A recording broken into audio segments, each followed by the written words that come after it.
Uh, this may this shir be for and the merit of the shir. May we have a speedy recovery for Neshama Yafa Batsara.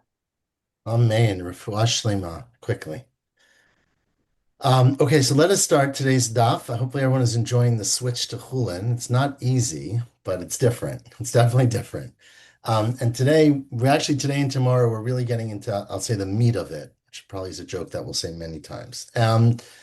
So as you're going to see today, I mean, we've done some of this already, but essentially, a big concern, a big issue in Chullin, of course, is what's kosher, right? That's the whole Masechta. And the reason it's so complicated is because you have to make a lot of assumptions in going from a piece of an animal that's alive and not kosher to a piece of meat that is sitting in front of you and is kosher. And today, before we get into today's Gemara, we're up to, I think, the second line on Daf Tet Amud Aleph. Some of you might have already done it. Let's read it. Says Rabbi Yehuda Amar Rav, this is a continuation of what we had yesterday. Talmid Chacham tzarich sheyomod shlosha dvarim. If you're a Talmid Chacham, you're an expert, you're a scholar, you really should acquire expertise in three different things. Ktav, in how to write, because it was very hard to write, but especially Rashi says here, this is not writing a Sefer Torah, it's just signing your name, which of course in the ancient world was not so common. But that's something that a Talmid Chacham should have the ability to write on a shtar, to sign on documents. Shchita, you should learn how to shecht an animal because you never know when you're going to be stuck in a community without meat and without an expert in that. And Mila, same idea. You have to know how to do a Brit Milah. So these are basic skills for any rabbi going out into the community, we'll say. And once upon a time that was true, right? Every rabbi in Minnesota needed to know how to do these things. Reb Chananya bar Shalmaya Mishmei de Rav Amar. There's other things you should learn how to do. Af kesher shel tefillin. You should learn how to Now tie. they don't teach any of those in rabbinical school anymore. It's a change time.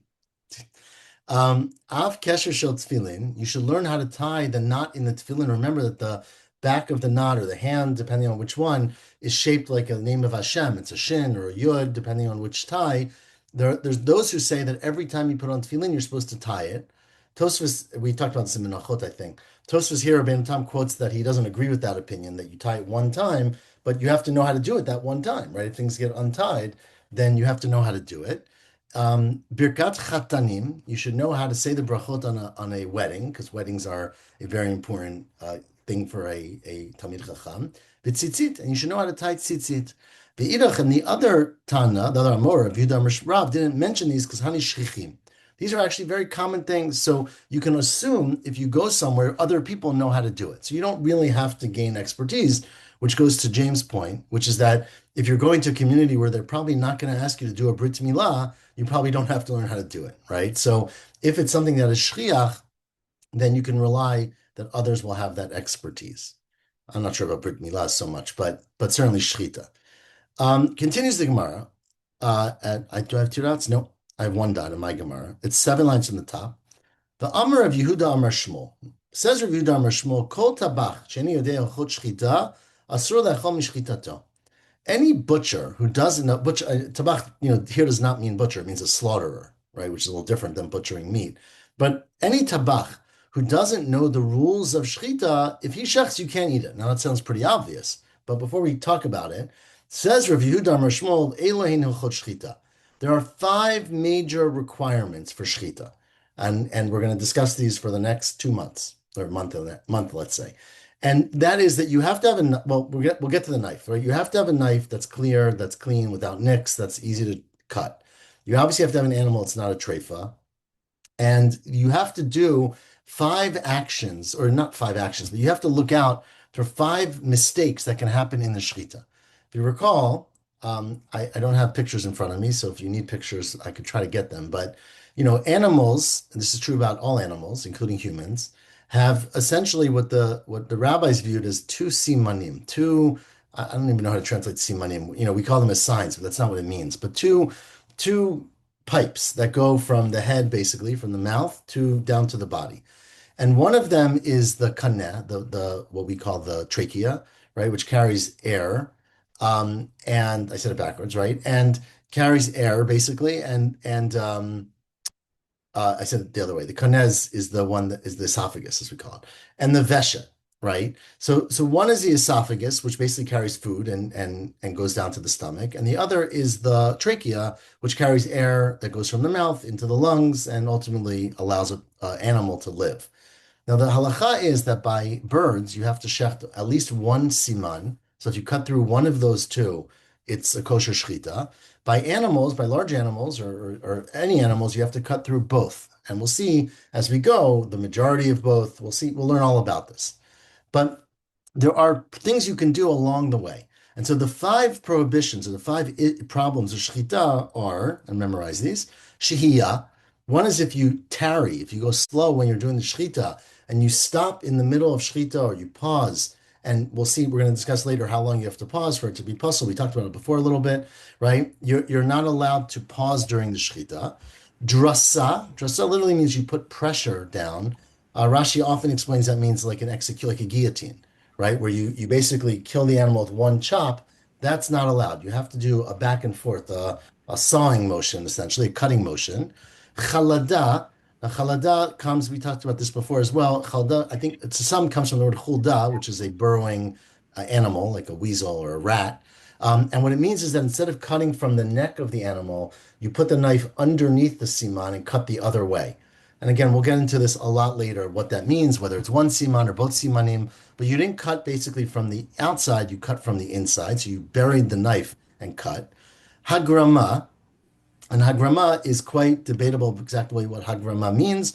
Rashi here, does Rashi say it here or elsewhere? Rashi understands that Hagrama means that basically, sorry, let me see if Rashi says it here. I don't recall. Anyways, Hagrama is where you are essentially not, and then there's a lot of debate about what Hagrama means, but where your Rashi understands it means that you're cutting higher or lower on the neck than you're supposed to. So you either go higher up towards the skull or further down towards the body of the animal, and you're outside of the zone that you're supposed to How do. long is this going to go on? The Ikur. And the fifth one, I don't know if that was for us, the fifth one is for Ikur, and Ikur literally means separating, ripping out the siman. And Rashi again understands that what that means is that instead of you cutting through the siman, the action of the knife pulls it down and separates it from the skull base or from the bone without actually cutting it. So that is the fifth prohibition of shchita. So expert, and we're going to, again, these are all Mishnayot coming up. We're going to discuss these all in great detail. But the expert in shchita, not an expert, a tabach, a butcherer, has to know these five halachot. Says Gemara, well, of course, Micah Mashmalan. What's the chiddush? Everyone knows these. Kulotanino. They're all Mishnayot that we're going to have over the next couple months. Says Gemara, what Rav Yehuda Shmuel was saying, L'tzricha is sheshachat lifnenu shnayim shalosh pamim v'shachat shaper. If you're talking about a case where a person shechted in front of us, we saw him do it a few times. He did a perfect job. He knows exactly what to do. Ma'adatema, you might have thought, mid'idach shachat shaper, hainami shachat shaper. Let's say we've watched him, we've observed him. He's a great shochet. He did everything perfectly. And then the fifth time or the next time, we don't watch him. So you might have thought that even though he doesn't know the rules, the fact that he basically learned from watching is enough, right? Kamashman, that's not enough. Even to lo gamar, since he doesn't know the rules, right, which happens all the time, right? You can watch, I've done this all the time myself. I do math sometimes. You just copy what other people do, and you have no idea why it makes sense, right? So the problem with that is, zimnim de shahi v'daras v'layadi. It could be that he doesn't realize that everything went perfect last time, but this time I paused in the middle to answer my phone, and I didn't realize that that's a problem. So if you don't know the halacha, you don't even have enough knowledge to say something went wrong. And therefore, we don't allow that person to do shchita unless they can pass the test to show that they know all the rules. Furthermore, says Rav Yehuda Amar Shmuel, another detail of shchita that's really important is hatabach tzarich sheyivdok b'simanim la'achar shchita. You have to check your work after you do it.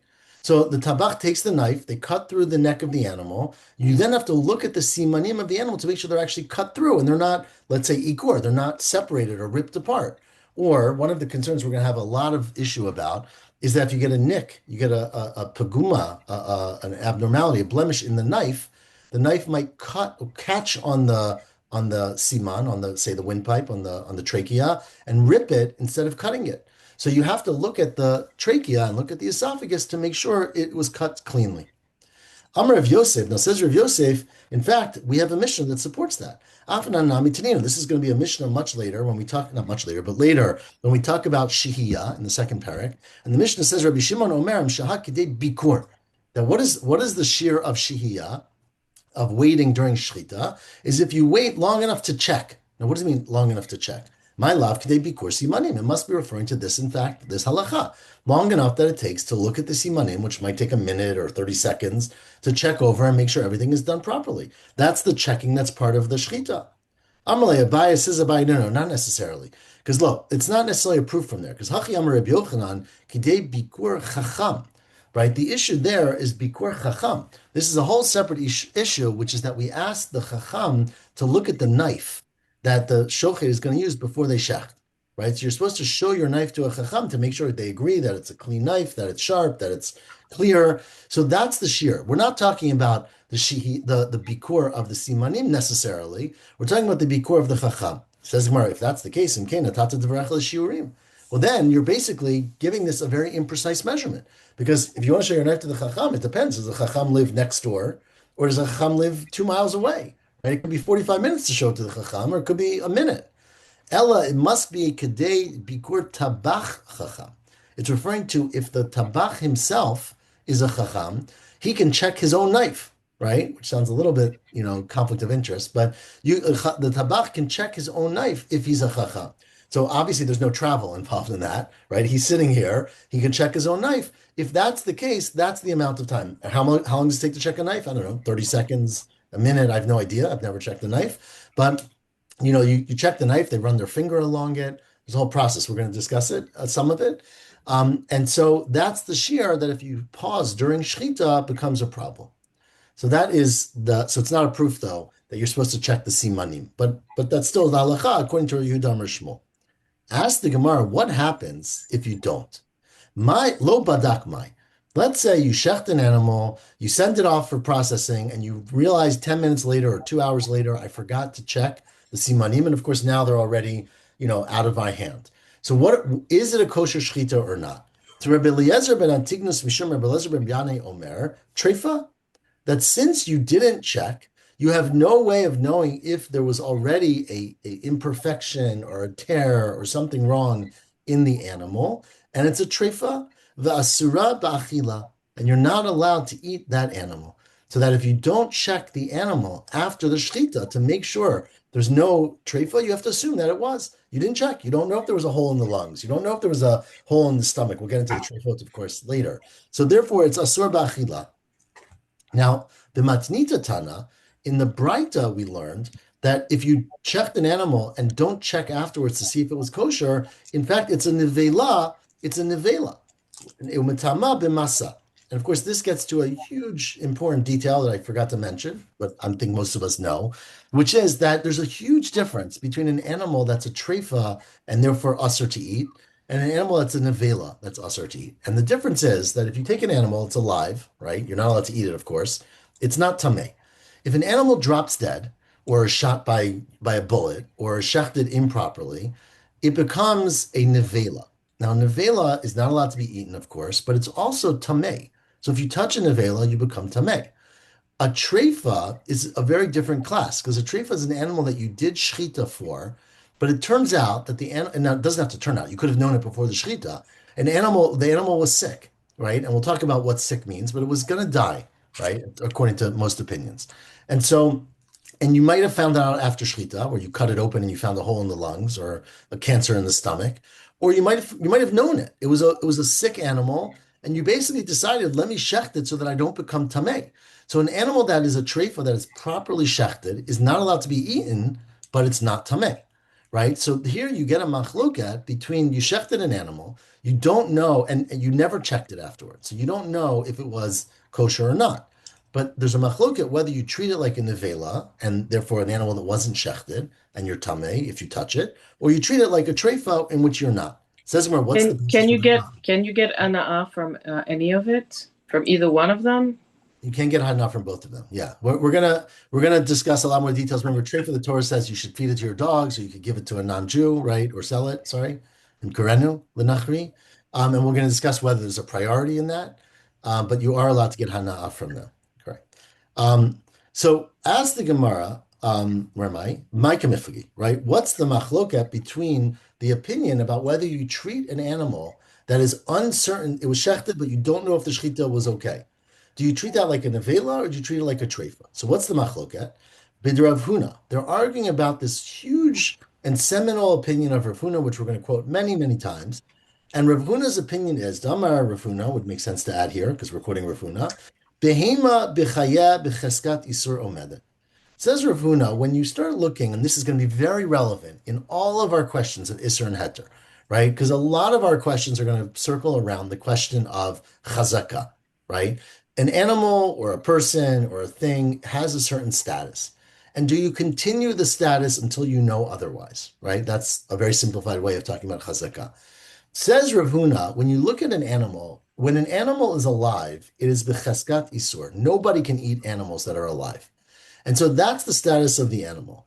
Ad sheyodea lecha b'ma nishchata.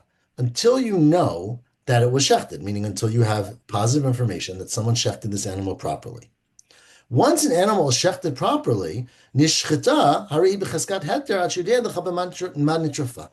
You treat it like a cheskat heter, you shechted it, everything's properly, unless you have positive knowledge that says that it was a treifa, meaning that you checked it and the lungs were damaged or the stomach was damaged or something like that.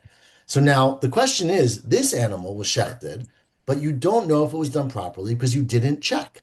So mar savar cheskat isur kaima. You treat this animal in its original status, which was an isur, and you don't know if the shechita was done properly. Hashda metahi, right? And now it is no longer alive, right? So basically you have to just ignore the shechita, essentially, treat it, because you can't prove that it was done properly. And so you treat it like a nevela, which is an animal that's mitameh, so it's prohibited to eat and it's tameh. But Mar Savar, the other opinion is that becheskat isur amrinan, but becheskat tuma lo amrinan. Look, the chazakah of the animal when it was alive was that you couldn't eat it, right? And that's the only chazakah basically that you can carry on, which is an isur of treifa, right? So basically, an animal that's alive is not tameh. Now it's a dead animal. It's only tameh if it was nevela, not if it was treifa. You have no knowledge if this animal was a nevela or a treifa because you didn't check. But so it's true, it's a suffix. But given that you don't have knowledge that it is a nevela, and the chazakah of an animal that's alive is only that it's prohibited to eat, not that it's tameh. When it's dead, you can't assume that it's tameh unless you know that. And so you treat it like a treifa. You can't eat it, but you don't become tameh if you touch it. So that is a machloket about how to understand how the chazakah of Rav Huna carries forward. Says the Gemara, and again, I obviously very, very much oversimplifying because this is Daf Yomi, but this is something that's going to come up over and over and over. Says the Gemara, let's analyze Rav Huna a little bit more. We are around 12 lines from the bottom. Gufa. Let us go back and repeat this statement of Rav Huna and try to understand it a little bit deeper.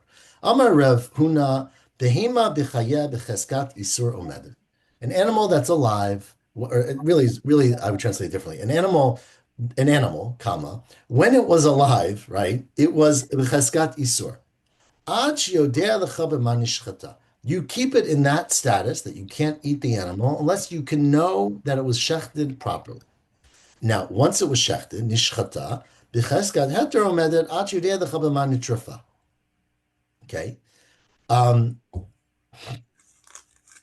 Says Gemara, that's a very interesting statement of Rav Huna. What I would have preferred Rav Huna to say, which is the same halacha, is lema, let him say, nishchata hutra, right? Why doesn't Rav Huna just say, when it's not shechted, or it's died and you don't know about a shechita, it's aser. If you shecht it, it becomes mutter. Why does Rav Huna say the second clause, which is, if you shecht it, it remains mutter until you know for sure that it's not mutter? What's he referring to? Says Gemara, obviously his point is, hakamash malan, the afagav the idyalad beireuta. Even though some question came about after the animal's dead, and it came about, and then people are looking at this and saying there's something wrong. Reuta literally means something ra, something negative about the kashrut of this animal. Even though something has happened that has questioned the kashrut of the animal, because it happened, we'll see what the case is in 1 second, because it happened after the animal died, right? the fact is that since at the time of the shechita, you had every reason to think it was kosher, something that happens afterwards will not doubt that, will not change that unless you know for sure that the thing is a factor that's going to change it. What's the example? That's very abstract. The example, 7 lines from the bottom, is Kedebai Mine Rabbi Abba mi Rav Huna. Rabbi Abba, in fact, asked Rav Huna the following question. Let's say, again, the case here is you shechted an animal, okay? You're standing out with your cow. Cows are very big, by the way. All animals are, but you shechted it, you're basically butchering it, you're cutting apart the parts of the animal. You haven't necessarily checked all the parts yet, and a wolf comes along. Buzz Ze'ev, right? We translate Ze'ev as wolf. A wolf comes, or a fox, maybe a fox. Fox you're going with? Wolf. Okay, we're going with wolf. A wolf comes along and takes the intestines because they are sitting there on the table and they look very good. The natal b'nei me'ayim, and then basically they're gone, right? So you don't have the intestines to check of this animal. So Mahu, what's the halacha of this animal, of this that you shechted, and you just don't have the intestines? What do you mean, what's the halacha? This is an interesting answer. Natal, haletnu. The intestines are not here, so you don't have them. You can't make any assumptions. We're going to assume they're kosher. Why not? What's the question? Ella, no, the question is, nakav b'nei me'ayim, right? The animal, this wolf came and bit into the intestines, and so now you have a hole in the intestines. Now, of course, a hole in the intestines possibles an animal, but you watch the wolf come here and bite the intestines. So says Gemara, well, that shouldn't be a problem. Nakav hakachazinan, dahavi hakachazinan, right? You saw dahavi nakvinu. You saw the wolf biting the animal. It's not, meaning it's a dead animal on a table. It's not a problem. Ella, again, the case is a little more complex. The case is the following. The wolf came natlan and basically bit the intestines and dragged them away. And then you found them. They came back. The wolf brought it back, or you went and chased after and you found them, right? Kishehem nikuvim. And now when you find them, they're full of holes that, and I think Rashi here, maybe Tosfot, points out, is that they were holes even in places where you didn't see the wolf biting it, right? So this, you know that a wolf took this intestine. You know that it was biting into it. It comes back and it's ripped up and it's shredded and it's all abnormal. But of course, that is very possible to be happen from the wolf that you saw grab the thing, right? So you don't know for sure that they were clean before. Mao. So what's the halacha in this case? Mi chashinan, do you have to worry? Shema b'makom nekev nakav. Maybe in the place that the wolf bit it, there was already a hole in the intestines. Meaning maybe the animal was a treifa. It was already sick. It already had a hole in its intestines, which we're going to learn later, apostles an animal. You just didn't find it. The animal came and bit it. And in the place where the animal bit, there already was a hole. So how do you know it's kosher? Or do you say that's not a problem? And Amar Le, so Rav Huna said back to this student, to Rav Abba, Ein choshishin shema b'makom nekev nakav. You don't have to be worried about that. So, and that's the chiddush of Rav Huna, that because basically when you shechted it, you had every reason to assume this was a kosher shechita. If a suffix comes after the shechita, that is clearly an after the shechita event. You saw an animal come and take this thing away, and now you don't know if there was already a hole where the animal bit it. There you can rely on the chazakah that you did the shechita properly and that it's kosher. Okay, that is what Rav Huna was telling us. Eitvei asked the Gemara, what about the following braita? There's a braita that addresses this point, says Tosefta explicitly. What does the braita say? Now, again, a little quick introduction. I'm going to go quick. They had a almost fanatical concern in the times of the Gemara about poisoning, right? About snakes and scorpions putting poison into food. And remember the classic example, which we're going to talk about also today, is mayim migulim, right? They had a really tremendous extent of isur that if you leave water out exposed and you don't watch it, you don't cover it, and you come back tomorrow or the next day or whatever, in 5 minutes, maybe a snake or a scorpion injected poison into that water. I don't think it's so common in our societies, but they were terrified of this in the time of the Gemara, terrified. And so if you found an apple in their time and there was a hole in the apple, they were worried that maybe a scorpion, or again, we say nachash, but I don't know if they really mean nachash, bit into this apple and injected some poison. So says the Braita. Now that's the background. Says the Braita. This is the Tosefta in Trumot. Ra'at sipor haminaker b'te'ina. You put your figs out on the roof, and a bird comes down and it's pecking away at the figs, right? V'achbar haminaker ba'avatichem. Or you find a rat that is biting into your watermelon, which you can achbar. We don't usually translate as rat, but that's what I mean. Any whatever, some kind of small rodent is biting into your watermelon, right? And so you come back and you find that there's a hole in the watermelon. There's a hole in your figs. You watch the animal bite into it. Says the Braita, don't eat it. Why? Not because of the rat, but choshishin shema b'makom nekev nakav. Maybe before the rat came and bit your watermelon, a snake came and put poison into the watermelon. Rats, at least to them, were not so, or whatever animal you call an achbar, mice, were not so damaging. It was the snakes they worried about. But you don't know if this hole that was bit by the bird is obscuring a previous hole that was made by a snake, right? So it's an exact contradiction to what Rav Huna just said, which is that if you see a wolf bite into an intestine, you don't have to assume there was already a hole there. Here, you have to assume that there was already a hole in that place. Answers the Gemara, it's true that you do have to worry about that. But there's a huge difference. The top line of Daf Tet Amabet, Amar le Mika midamit isura lisakanta. You can't compare isur, which is a halachic status. Is it a treifa, nevela, kosher, to health, to sakana? When you're talking about danger of poison or infection or whatever is your danger, obviously you have much stricter rules. So by sakanta, we're going to be worried. The fact is you can't say that there was no holes in your watermelon because you watched the mouse or the snake or the rat bite into the watermelon. So you don't know if there was a pre-existing problem. But by Isser, you don't have to worry. That was the answer he gave. Amrale, no, so most take out, you can't. Rava did not live in the same time as Rav Huna. So the Rashash at least and others take out the words lay.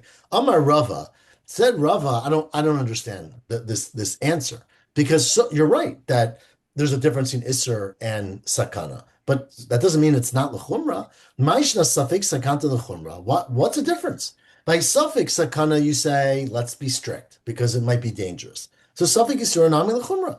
So why don't you say the same thing by Isser? Right? Say by Isser that you're right. We don't know. Torah says not to eat something treif. Let's be careful. Let's be overly careful. And if we don't know for sure that's kosher, don't eat it. Right? I understand there's a difference in Isser and Sakana, but the same way you're machmir there, why aren't you machmir here? That was Rava's question. Amarle Abaya said Abaya to Rava, everyone knows there's a big difference between Isser and Sakana. V'lo shani bein Isser and Sakanta. Are you really asking this question, Rava, as if you don't know that there's a difference? Ha'ilu safik tumah b'reshut ravim speikot tahor. Right? We have a halacha, we're about to establish in a second how we know it, but it's a well-known halacha that if a person is in public and they're safek if they became tahar or not, you treat them like they're tahar. Sorry, safek if they became tameh or not, you treat them like you're tahar. That's an accepted halacha, that if you're in a public space as opposed to a private space, in a public space and it's a safek whether something became tameh, you treat it as it's tahar until you know for sure it became tameh. And now, let me point out to you, says Abaya, the equivalent for safety would certainly not be the case. If you put your jug of water in the middle of a public space and went away for 20 minutes, you don't come back and say, okay, I could drink it because it's in public, right? If there's a risk that a snake put poison into it, you don't drink it. So clearly, I'll read that inside, V'ilu safek mayim migulim asurim, right? If you had a safek by leaving out your water that was revealed, and so you had a safek that it could have had poison put into it, it would be asur. So clearly, says Abaya, it's an accepted fact that safek tuma and reshut harabim is tahor, and therefore clearly we don't assume the same level of chumrah of doubt when it comes to isser, which would be the case with shchita, as we do with health, as the case is with sakana. So that was Abaya's response to Rava. Said Rava to Abaya, that's not very convincing to me. Amar lei, said Rava, we're like 7 lines from the top. Hatam, you're 100% correct, Abaya, that a safek tuma in Reshut Rabim is tahor. And that goes against what would happen in a safek of health in Reshut Rabim. But that's because we have a specific limud, halacha Moshe Misinai. Hatam, hilchata gemira lamisota. There we have a specific teaching from the halacha of Sota, which tells you only worry about doubt with tuma in private. You don't worry about it if it's in Reshut Rabim. How do we learn that from Sota? Remember, the case of Sota is a woman who is accused by her husband of having an affair, sleeping with another man. He gives her what's called kinoi, where he warns her and says, you can't be alone together in a place where you could potentially be sleeping with that person. She then goes in and does that, and there are witnesses. Remember, we learned in Sota how many? There are witnesses that see them do it, right? But obviously see them go together into a room. We don't know what happened in that room, right? And so that is the Sota. The halacha of a Sota is that, as Rashi quotes here, is that she is prohibited to stay married and sleep with her husband, and she's prohibited to marry and stay with the alleged adulterer, the alleged person she had an affair with, right? And until you go to the Beit HaMikdash and you drink the Mei Sota and you clarify. But until that clarity comes about, or if nowadays when you obviously don't have that clarity, she is asura labal ulaboel is the halacha. She's asur to the husband and to the person she's alleged to have slept with, right? Now, we learn from Sota, the Gemara said in Sota, that that's because it happened in private. But if it happened in public, which by definition it can't happen, right? Because you can't have a private event in public, she wouldn't be prohibited. And we learn that's talking about Isser, right? Not Tuma. We learn Tuma from Isser because we often use the word Tameh to describe illicit relations. Okay? So says Rava, the summary of that is that it's true that a suffix Tuma in public is considered to be Tahar. But that's only because we have an explicit learning for teaching from Sota that Sota is prohibited only in private, but if it happened in public, it wouldn't be a prohibition. So we learn from there, but it doesn't mean that you apply that in every single other case, like shchita, right? That might only be a halacha of tuma. So let me read that inside. Amar lei, so Rava said back to Abaya, hatam, there by tuma b'rshut rabim, hilchata gamir lamisota. It's a halacha that we learn from Sota. And what's the halacha? Ma Sota b'rshut yachid. Just like a Sota only prohibits them to act as if it happened because it happened in Rishut Yachid. Af tuma b'rshut yachid. So too, Tumah is only a problem in Rishut HaYachid. So you're correct that we treat Tumah B'Rishut Rabim differently than Sakana, but that might be an exception. So that was Rava's answer to Abaya. Now, Mativ Rav Simi asked a question from the following Braita. And this is also, it's a Mishnah actually, a very interesting Mishnah. The Mishnah talks about halacha of a sheretz, right? Now, sheretz, and we're going to get to shratzim as well in this Masechta, but shratzim are mitame when they're dead. So a dead sheretz is mitame, like truma or maser, things like that, right? You have a case here, and this is a little gross, but you'll have to deal with it, where you had, and those times, of course, they had much more rodent and vermin than we do. You had a case, says the Mishnah in, where's this Mishnah? In Taharot, sheretz b'fi chulda. You have a chulda, which I'm going to translate as a rat. I like that translation. Again, we always say weasel, but I don't know the difference, to be honest. But Koren says weasel. Yeah, I don't exactly what I a actually weasel is. asked Rabbi Slipkin. He said it was a marten. Okay, I don't know what that is either. But rats I know what are because I live in New York City. So you have a chulda, a sheretz in the mouth of a chulda, a dead sheretz. And this little rodent, we'll call it, is scurrying on the top of your countertop, walking all over your bread, right? And you have loaves of truma, and you watch this marten or rat scurry out, walk over your loaves with a dead sheretz in its mouth, right? Now, what's the halacha of the status of those bread? So says the Mishnah, safek naga, safek lo naga, right? We don't know if the sheretz in the mouth of the rat touched the bread or not. The animal's not mitameh, right? It's the sheretz that's dead. So says the Mishnah, sfiko tahor. That would be tahor because you don't know. You have no proof the bread was tahor to begin with, and since you don't know, you can treat the bread like it's still tahor. Says the Gemara, says Rabbi Simi, obviously, if you had such a case with a health issue, it would be usher. So again, you see that we treat tuma very different than we treat health, right? Answers the Gemara, no, that's also not a question, says Rava. Hatam nami hilchata gemira misota. That also is a source from Sota, because the other thing we learn from Sota is that a Sota only becomes tameh or prohibited to her husband when she's a safek because she is someone who we can talk to. Ma Sota davar sheyesh bo dat v'shael.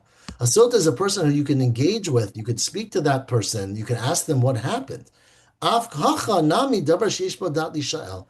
Here too, you only say suffix tuma is prohibited if it's something you can talk to. Here, obviously, the tumah is about the loaves of bread, and loaves of bread are not very talkative. And therefore, halacha is, and we learn from Sota, that the only time that a suffix is tameh is if it's a person, or if it's it's in Reshut HaYachid. But if it's in Reshut HaRabim, unlike a Sota, or if it's an object, like a piece of bread, which is not like a Sota, its suffix is not tameh. And so therefore, this is Rava's answer, which is a little bit of a stretch, as you can see, that basically saying that there's differences between Tuma, and there's no difference between Tuma and Safeh and Sakana. It's only in these specific cases which we learn out from Sota. So that is the answer of Rava. Says Rav Ashi, I disagree, and I have a proof that Rav is wrong. Amar Rav Ashi, 6 lines on the bottom, Tashma. Look, we've got a proof from the following Braita. The Braita says the following. Let's say it's Luchit. Now, this Braita is, or some say it's a Mishnah, it's a little, depends on the Girsa. In Mesechet Para, we're talking about the Para Duma. And if you recall, the Para Duma, you had to gather water for the Para Duma, and it had to be what's called Mayim Chayim. It has to be fresh water, okay? We're going to see, I'm telling you one shot in Rashi here, that one of the problems with Mayim Chayim, as the Mishnah talks about in Mesechet Para, if you've ever learned it, is that if an animal goes over and drinks the water that's in the cup and then swallows it and regurgitates it back into the cup, it's no longer called Mayim Chayim, okay? And there's a machloket in the Mishnah in Para about which animals do that. One opinion in the Mishnah is that only a chulda does that, only a marten or whatever we called it. And there's another opinion that even a snake does that as well. But outside of those two animals, we don't really worry about this problem. Okay, so says, now, of course, if you want to protect from those animals, what are you going to do? You're going to cover your water. Okay, so says the Mishnah in Mesechet, or the Braita in Mesechet Para, Sluchit shenicha megula. You had a cup of water, you left it uncovered. Uba umatza mechusa. And you come back 10 minutes later, and your cup of water has a cover on top of it. Now, says the Mishnah, or the Braita in Para, Tme'ah. You can't use that water, and you have to assume it's Tameh. Because who put the cover on the water, right? Shani Omer Adam Tamei Nichnas L'Sham V'Kisa. I have to assume that a Tamei person came in there and covered up the water. Now, we're going to see, this is pretty much a basic suffix. It could be a Tahar person. It could be a Tamei person. You don't know.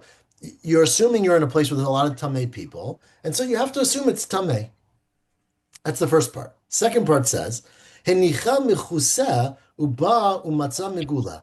If you leave your cup of water covered and you come back 10 minutes later and it's uncovered, says the Mishnah or the Braita, it depends, right? It depends on, because now you have to put a new variable into the equation, which is that not only could a person have come and uncovered it, but an animal could have come and uncovered it. And we're going to say in a second, we only worry about animals uncovering things, not covering things, right? Animals don't put tops on things, but they take tops off things. So now, in this case, you have basically three people or three variables. Was it a human? If it was a human, it could have been a tahar person or a tamei person. Or was it an animal? If it's an animal, animals are all tahar, right? So living animals. So therefore, basically what we're going to say in a second is that you don't have to worry about it being tamei because there's a chance it was an animal, there was a chance it was a tahar person, and so that is the majority over the tamei person. Now, the Mishnah, before we get to that answer, adds in a fact which is that some animals would prohibit this because if they drank it and regurgitated it, it would be a problem. So says the Braita, Im yichola chulda l'shtot mimena. If the cup was placed in a place where a chulda could have had access to it. So Rashi points out, like let's say, in those days, they would often suspend things from the ceiling so that the animals could not get in them. So let's say it was not suspended from the ceiling or there was access to it, and a chulda could have come and drank from it. O nachash l'divrei Rabbi Gamliel, or according to Rabbi Gamliel, says that a snake also is a problem if it was accessible to a snake. O she'arad batal b'layla, or if it left overnight and there was tal, which would be, let's just say, a problem with mayim chayim, right? Because it's not fresh water, it's coming from tal. In all those cases, psula. In all those cases, it would be pasul. And says Rabbi Yeshua ben Levi on this Braita or Mishnah, matam. Why is there a difference between the first case, where basically you left it covered, and you came back and you left it uncovered, and you came back and it was covered, and we said we have to assume it was a tamei person. And the second case where you left it covered, and you came back and left it and found it uncovered, and we said, well, if a snake could have put poison into it or regurgitate it would be a problem, but otherwise it's not a problem. Why isn't it a problem in the second case if it's a problem in the first case? And Rabbi Shlomo Levi explained, matam, darkan shel shratzim ligalot, ve'ein darkan lichasot. Because animals, including shratzim, but any animals, are more likely to, or not more likely, are only able to uncover something and not able to cover something. And so you see from here that when you have the second case, Rashi skips the next 3 lines, and says Rashi, right? Says the Gemara, sorry, 5th line from the top now. This case, basically what you see is that you left your water covered, right? You came back 20 minutes later and it was uncovered. And the question is, did it become tamei, first of all, right? And second of all, did some animal drink from it and regurgitate? And we said, as long as you don't have to worry about the second thing, you can assume it's not tamei. How can you assume it's not tamei? So again, as I explained through Rashi, because it's possible that it was uncovered by a tamei person, it's possible it was uncovered by a tahar person, and it's possible it was uncovered by an animal. And so you go with the majority, which is the animal and the tahar person, and you assume it didn't become tamei, right? Now, says the Gemara, sorry, this is Rav Ashi, right? Obviously, ilu safek mayim migulim asurim. Clearly, if you had a similar circumstance with something that was open up and was exposed to potentially getting snake poison put into it, even though it was a majority that it didn't happen, it would be usur. So Shma Mina, you see from here that Chamira Sakanta Miyisura Shma Mina. You see from here that Rava is incorrect, and that in fact the Tanaim held that you treat Isser and Sakana very differently. And so you cannot compare one to the other. By Sakana, if there's any doubt that something was wrong, you have to act strictly and not engage in that behavior, right? And again, their example, we have our own examples, which we can leave aside, but all of their examples had to do with poison and food poisoning, right? But by Isser, you don't assume that. And so now getting back, which we're going to do more tomorrow, but I'm just going to give the intro, getting back to our question about Shechita, which is how we got started with all of this, this implies that the halacha that basically Rav Huna said earlier, which is that if you shecht an animal, right, and you shecht it properly, and after you shecht it, something comes up, and you have no idea if the thing that came up afterwards was there before or not, you don't have to treat it like sakana. You can treat it like isser, and if it's a suffix, it could be permitted as long as you have a chazaka that the shechita was done properly. Now tomorrow, hopefully at 7:45 a.m., we'll pick it up from this 6 lines from the top, and we're going to discuss a lot more details about how you balance a chazaka with an act that you did, right? And so we'll get into that tomorrow. God willing, I encourage everyone to come. It's a very fundamental daf, tomorrow's daf, as was today, and continue this discussion about chazaka and shchita and what you need to know. And we will stop You there. said a nevela. Sorry, what's the question again? You said nevela you can feed to your dog. A treifa, I said. A treifa you can feed to your dog. The truth is, you can. Again, we're going to get into these halachot later. Nevela? Yeah, I thought you said nevela you can feed to your dog. So the pasuk says treifa. Treifa is what you is you feed it to your dog or you sell it to a non-Jew. Nevela you also can. We're going to talk to, but you don't necessarily have to give it. Again, we're going to get into the halachot later about the difference between how we behave with the nevela or treifa. But to answer the question that was asked, neither one of them is asur b'hana'ah. So there is no prohibition in hana'ah. There is an issue of tumah with nevela, which makes it different than a treifa. No, the question, the reason I'm asking a question, I want to clarify. Did you say you can feed it to your dog? So I didn't say that you can feed a nevela to your dog. I said you can. The Torah says you can feed a treifa to your dog. That was the pasuk I was referring to. And what can you do with a nevela? So I didn't say it. You can also feed a nevela to your dog. You're allowed to get hana'ah from it, but you cannot eat it. But again, with nevela, you have an issue of tumah, which may come up depending on how tahar you have to be. Okay, but you say you can feed it to your dog. Correct. The answer is correct. Again, if you're not worried about the tumah. So I'm just recalling that we learned recently that in the Vela, according to the Kesef Mishnah and the Vilna Gaon, you cannot feed it to your dog. You can feed it to another person's dog, but not your own dog. So if what you're saying is correct, what's the source for that statement that you can feed it to your dog? So I'm not sure what the source of your statement is. So an animal that is an Nevela, you're My allowed. source is the Vilna Gaon and the Kesef Mishnah was on the Rambam. That's the source I have. Okay, I'm not familiar with that. So maybe you could send it in the chat. I'm happy to look into it and see if what I'm saying is correct. But in general, you're saying a person's own. Can you feed an Nevela to your dog? To someone else's dog, but not to your own dog, according to the Kesef Mishnah and the Vilna Gaon. Okay, that might be a gezerah. I don't exactly know what the source is. Is that because we thought people were doing something wrong? I'd be happy to look at that. But in general, the halacha is that you're allowed to get That is the hanah. halacha according to the Vilna Gaon, according to the Okay. Kesef But Mishnah. please post the source. We'll be happy to take a look at it. But the halacha in general is that you're allowed to get hana'ah from a nevela. Now, there might be limitations. And that's why people, Thank you. that's why people feed animals to their dogs that are not shechled, obviously. Meat. Okay, we'll see you everyone tomorrow morning, I hope. Shavua tov.